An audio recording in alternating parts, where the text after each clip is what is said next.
Assalamualaikum warahmatullahi wabarakatuh. Alhamdulillah, bagaimana kabarnya anak-anakku sekalian? Semoga kalian baik-baik saja ya. Sebaik kalian yang masih ada di rumah maupun kalian yang sudah balik ke pondok, semoga kalian semua sehat. Nah,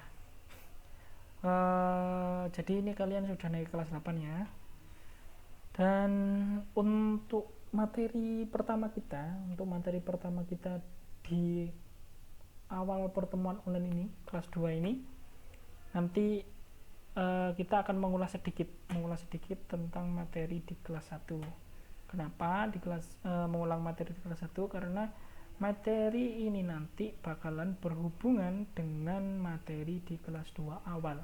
Nah, makanya perlu diulas sedikit. Barangkali ada yang lupa gitu ya. Dan yang membawa buku catatan mohon dibuka lagi. Mungkin masih ada yang kurang-kurang catatannya, yuk dilengkapi lagi. Kalau yang di rumah tidak membawa buku, silakan disiapkan lagi bukunya. Pakai buku baru ya, buku baru lebih rapi lagi, lebih lengkap lagi catatannya. Oke? Nah, yuk mari kita mulai.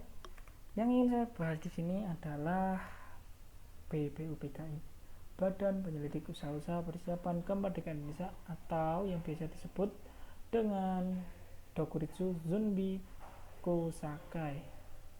Nah, kalau tulisannya Dokuritsu Zunbi Kosakai. Nah, seperti itu. Yuk lanjut lagi. Nah, ada gambar dan ada pembentukan.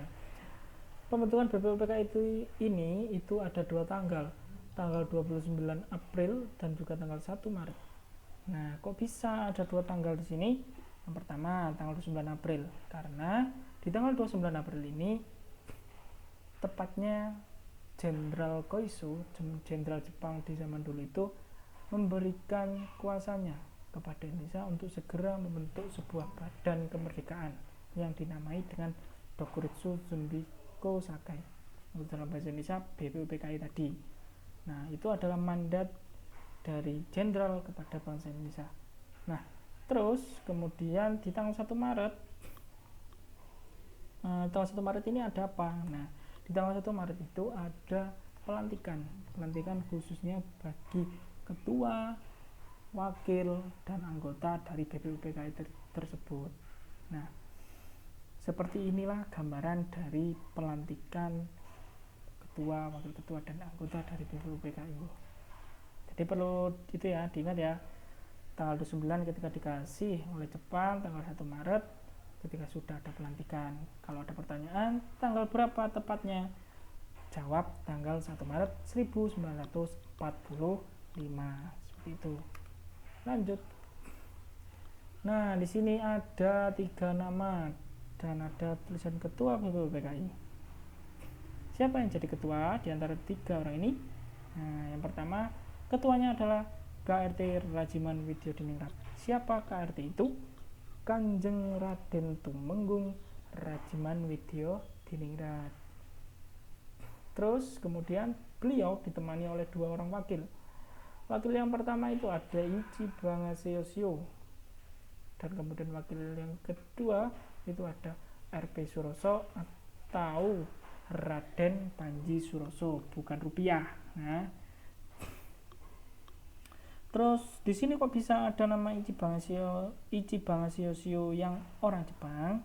Ya, karena perlu diingat lagi tadi ya, bahwa BPUPKI ini diberikan oleh Jepang, dan Jepang pun memberikannya itu hanya lantaran iming-iming saja, lantaran iming-iming untuk Indonesia supaya kita ini mau membantu mereka di perang melawan sekutu. Nah, salah satu cara licik mereka dengan memberikan janji kemerdekaan. Makanya ada seorang Jepang di petinggi ketuanya, petinggi BPUPKI. Ya, lupa tadi anggotanya ada berapa?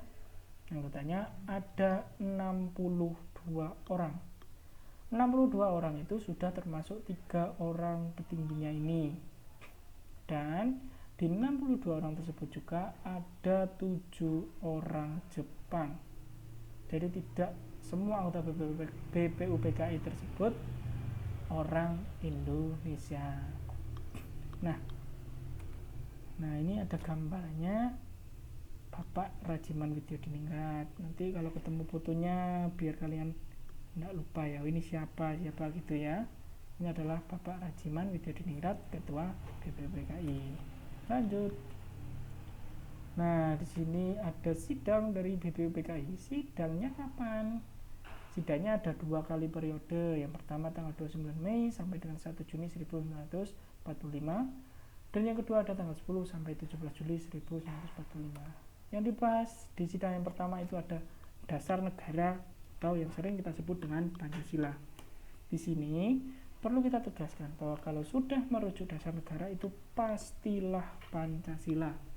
Kadang masih ada yang menyebut dasar negara itu UUD, padahal UUD punya julukannya sendiri. Kemudian tanggal 10 sampai 17 itu ada rancangan undang-undang dasar. Rancangan undang-undang dasar di sini juga sangat penting. Jadi 2 komponen ini, dasar negara dan rancangan undang-undang, itu sangat penting untuk sebuah negara yang baru saja merdeka. Karena itu juga sudah termasuk syarat sebagai sebuah negara yang baru saja merdeka. Nah, di sini ada gambaran singkat atau gambaran dari sidang BPUPKI di masa itu. Lanjut lagi. Sidang pertama di sini ada 3 orang tokoh pahlawan yang memberikan usulannya tentang dasar negara. Yang pertama tanggal 29 Mei 1945 ada Bapak Muhammad Yamin. Nah, Bapak Muhammad Yamin di sini memberikan 5 pendapatnya. Terus kemudian di tanggal 31 Mei ada Mr. Supomo. Nah, Mr. Supomo juga sama, ada 5 usulannya. Kemudian di tanggal 1 Juni ada Insinyur Soekarno. Nah, 3 orang ini memberikan masing-masing 5 usulan dasar negara bagi bangsa Indonesia, bagi negara Indonesia. Nah, terus nama Pancasila itu diambil dari siapa ya? Nama Pancasila itu sendiri itu atas usulan Insinyur Soekarno. Nah, dan itu menjadikan kita setiap tanggal 1 Juni 1945 itu harus memperingati hari apa kira-kira? Nah, tiap 1 Juni kita harus memperingati yang namanya hari lahirnya Pancasila. Paling tidak kita dengan menyanyikan lagu Indonesia Raya setiap tanggal 1 Juni. Kalau bisa melakukan upacara itu bahkan lebih bagus lagi untuk menunjukkan rasa cinta kita kepada Pancasila tersebut, gitu ya. Nah, jadi nih perlu diingat tanggal 1 Juni. Dan nama Pancasila itu pun sendiri awalnya bukan Pancasila tapi punya nama Pancadharma, kemudian dirubah menjadi Pancasila, seperti itu. Dan nama Pancasila diambil dari kitabnya siapa? Kitabnya Empu dan Tular. Empu dan Tular kitab yang bernama apa? Kitab Sutasoma. Nah, itu ya. Untuk materi kita yang di pertemuan pertama ini, mulai dari berdirinya BPUPKI sampai sidang pertama. Nanti di pertemuan kedua ada sidang kedua, ada panitia 9, ada PPKI dan lain sebagainya. Nah, untuk materi pertama sampai sini dulu. Dan jangan lupa ya untuk dicatat secara lengkap. Monggo, kan ini dari video jadi tidak mungkin dihapus. Kalian bisa mengulang-ulang videonya sampai tulisan di buku kalian bisa lengkap. Nah, sampai sini dulu materinya di pertemuan pertama. Semoga nanti bisa lanjut di pertemuan kedua dan semoga kita juga segera bisa langsung bertatap muka supaya lebih bisa sambil bertanya jawab. Terima kasih untuk perhatiannya di video ini. Saya akhiri. Wassalamualaikum warahmatullahi wabarakatuh. See you.